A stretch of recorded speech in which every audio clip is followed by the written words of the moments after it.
नमस्कार मेरे प्रिय भाइयों बहनों। जीवन में हर इंसान सफलता चाहते हैं, सफलता के लिए कोशिश करते हैं। सफलता का मतलब ही है अपने लक्ष्य की तरफ बढ़ना, अपने डिस्टाइंड जो डेस्टिनेशन है उसके तरफ बढ़ना। और अपने डेस्टिनेशन तक जब तक नहीं पहुंचते हैं तब तक वो सचेष्ट रहते हैं, कोशिश करते हैं, एफर्ट करते रहते हैं। कुछ इसमें सफल होते हैं, कोई असफल होते हैं। इसलिए बाबा श्री श्री आनंद मूर्ति जी सफलता के कुछ कुंजी हमारे हाथों सौंप के गए हैं। अर्थात जितने भी इंसान हैं सब अपने जीवन में सफल हो सकते हैं। और सफलता का मतलब कुछ लोग अपने मनी मटेरियल गेन को सफलता मानते हैं, कोई बौद्धिक जगत के क्षेत्र में, बौद्धिक क्षेत्र में बढ़ने को भी अपना सफलता मानते हैं। लेकिन आजकल के दुनिया में ज़्यादातर रुपए पैसे धन संपत्ति को ही जीवन का सफलता मानते हैं, जो कि सही नहीं है। बट मनुष्य के त्रिस्तर में सफल होने के लिए तीनों स्तर में भौतिक, मानसिक, आध्यात्म, स्थूल, सूक्ष्म और कारण, ये तीनों क्षेत्र में सफल होने के लिए 7 सीक्रेट है, 7 की है। 7 बिंदुओं पर अगर इंसान ध्यान दे तो जीवन में जरूर सफल होंगे, श्योर होंगे। तो पहला कहा जाता है फलिष्यति इति विश्वासः सिद्धिर प्रथम लक्षणम। अर्थात अपने जीवन में सिद्ध होने के लिए, सिद्धि पाने के लिए, अर्थात अपने लक्ष्य को पाने के लिए पहला जो सबसे बड़ा चीज है विश्वास, आत्मविश्वास, सेल्फ कॉन्फिडेंस। और सेल्फ कॉन्फिडेंस इंसान में तभी जागृत हो सकता है जब उनकी इच्छा शक्ति तीव्र हो।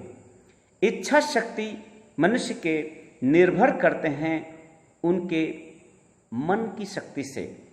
अब मन की शक्ति जागृत होती है इंसान के नैतिकता पर, और नैतिकता निर्भर करती है यम नियम पर।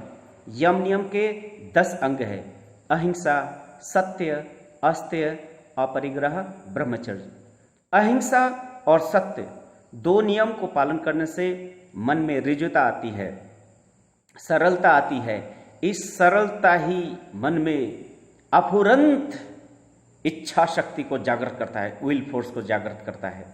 इसीलिए नैतिक साहस के बिना, नैतिकता के बिना इच्छा शक्ति जागृत नहीं हो सकती है। इसीलिए अपने आप पर विश्वास रखना और नैतिकता में प्रतिष्ठित होकर ही इच्छा शक्ति जागृत हो सकती है, तभी इंसान अपने जीवन में सफल हो सकता है। ये पहला और आधारभूत सिद्धांत है सफलता की। दूसरा है द्वितीय श्रद्धा युक्तम। अर्थात 2 नंबर है श्रद्धा। श्रत धातु से श्रद्धाय है। श्रत मतलब ही होता है श्री। श्री का मतलब होता है ऐश्वर्य शक्ति। श्री का मतलब होता है रजोगुण और सतोगुण प्रधान। शतोगुण माने श्री का मतलब होता है मनुष्य में अष्ट ऐश्वर्य है। ये अष्ट ऐश्वर्य जिसमें जागृत होता है वही श्रद्धावान होता है।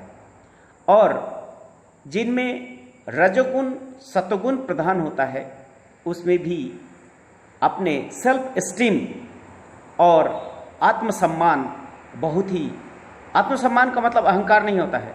आत्मसम्मान मतलब अपना सम्मान को बचाए रखने का कोशिश करना, अपने सम्मान को बचाए रखने के लिए हर प्रयास करना, अपने आप को डिसिप्लिन करना, अपने आप को सुसंयमित करना।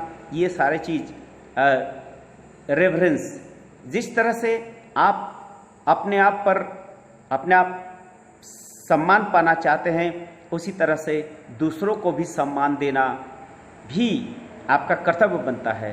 अर्थात श्रद्धा युक्तम आपका व्यवहार होना चाहिए। अपने प्रति श्रद्धा और दूसरों के प्रति आमानीन अंगमान दयंकृतनीय सदाहरी, जो समाज में डाउन ट्रोडन है, जो पिछड़े हैं, जो दलित है, जिसका कोई सहारा देने वाला नहीं है, ऐसे व्यक्तियों को सहारा देकर श्रद्धा जताकर ही हम अपना सम्मान बचा सकते हैं। इसीलिए कहा जाता है द्वितीय श्रद्धा युक्तम। तृतीय गुरु पूजनम। गुरु तत्व के बारे में हम लोग जानते ही हैं। ब्रह्म व गुरुरेक नापरः, एक परम पिता परमेश्वर जगत सृष्टा वही सबके पिता है, वही सबके गुरु हैं, और उनके प्रति समर्पण रख के आगे चलने में ही भलाई है। यहाँ पर गुरु पूजा का मतलब होता है आत्मसमर्पण। यहाँ गुरु पूजा का मतलब है अपने अच्छे बुराई सबको उनके चरणों में देकर, उनके चरणों में अपना निष्ठा और उनके चरणों में एक नज़र लगा उनके चरणों को तरफ देखते रहना और सब कुछ समर्पित करके अपने ईगो अहंकार को समर्पित करके आगे बढ़ने में ही इसी को कहा जाता है गुरु पूजा। जब तक अपने अहंकार को आप समर्पित नहीं करते हैं तब तक परम चेतना के प्रति, ईश्वर के प्रति सफलता आपके हाथ नहीं लगेंगी। इसलिए जो तृतीय है गुरु पूजनम है। चतुर्थ समता भाव, अर्थात समदृष्टि, इक्वल विजन, सबको एक समान देखना, सब में ब्रह्म देखना, सब कुछ ब्रह्ममय है, ये जगत ही ईश्वर है, रोम रोम में सिर्फ वही है, हर कण में वही है, और उनके प्रति जो सम्मान वो प्रेम है वही सबके प्रति है, क्योंकि उन्हीं की सृष्टि है। इसी चतुर्थ समता, इनडिस्क्रिमिनेशन, अर्थात समता भाव, किसी में भेदभाव नहीं करके चलना ही समता भाव है। इस समता भाव भी मनुष्य में इच्छा शक्ति जागृत होती है जो सफलता को खींच कर लाती है। पंचम इंद्रिय निग्रह। इंद्रिय निग्रह का मतलब होता है हमारे 5 कर्मेंद्रियां हैं, 5 ज्ञानेंद्रियां हैं। ज्ञानेंद्रियों के माध्यम से हम दुनिया से इंफॉर्मेशन कलेक्ट करते हैं। दुनिया को हम ज्ञानेंद्रियों के माध्यम से देखते हैं।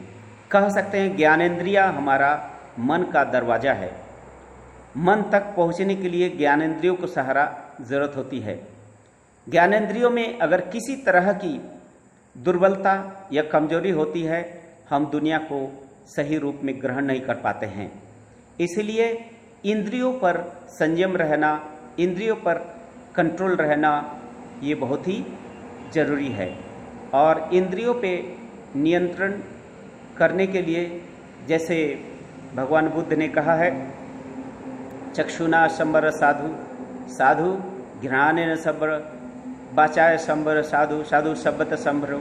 अर्थात इसके माध्यम से यही कहना चाहते हैं कि आप अपने चक्षु इंद्रियों, अपने नासिका इंद्रियां, आपकी जीवा, आपका त्वक और आपके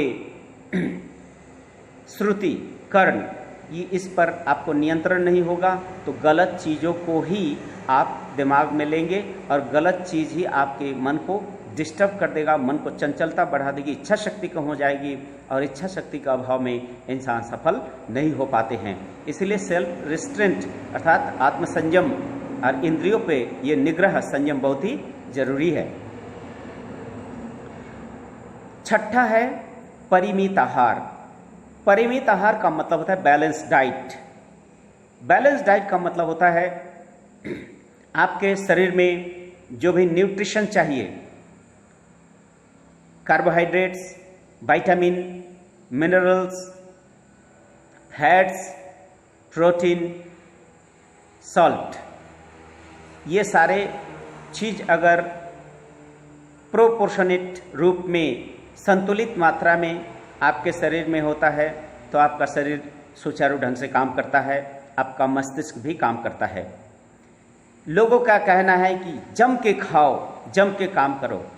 ये बहुत ज़्यादा जम के जो भी काम खाने जाते हैं वही शरीर में व्याधि लेके आते हैं। इसीलिए परिमित आहार, बैलेंस डाइट बहुत ज़रूरी है। उतना ही खाओ जितना शरीर के लिए ज़रूरत है। बहुत ज़्यादा जो खाते हैं उनसे भी पूछ लीजिए कि बहुत ज़्यादा खाने से क्या क्या फ़ायदे होते हैं। इसलिए बहुत ज़्यादा नहीं, उतना ही खाओ जितना शरीर पचा सके, जितना एब्जॉर्ब कर सके। इससे ज़्यादा लेना शरीर में नए नए तरह की व्याधियों को उत्पन्न करता है, जो आपके इच्छा शक्ति को डिस्टर्ब करता है। इसीलिए बैलेंस डाइट छठा नंबर है। इसके अलावा सात्विक डाइट, यही इंसान को इच्छा शक्ति को जागृत करता है, जो सफलता में काम आता है, सफलता को खींच के लाता है। अगर ये 6 बिंदु को अगर हम पालन करते हैं जीवन में, तो 7वां की जरूरत ही नहीं होती है। इसलिए कहा जाता है सप्तम नैव विद्यते, 7वां की जरूरत नहीं होती है, क्योंकि 6 बिंदुओं को अगर पालन करेंगे सफलता आ जाती है। और 7वां नंबर है सफलता। इसलिए सफल होगा ही, 7वां कोई चीज़ की ज़रूरत नहीं पड़ती है। इसलिए 6 बिंदुओं को समुचित सही ढंग से सोच समझकर आगे चलने में ही जीवन में हर तरह के सिद्धि, रिद्धि और समृद्धि आ सकती है। धन्यवाद, नमस्कार। आप लोगों को अगर मेरा ये वीडियो अच्छा लगता है तो मेरा YouTube चैनल भागवत धर्म योग साधना को सब्सक्राइब करेंगे, अच्छा लगे तो लाइक करेंगे और शेयर करेंगे, जिससे सब लोग बेनिफिटेड हो। धन्यवाद।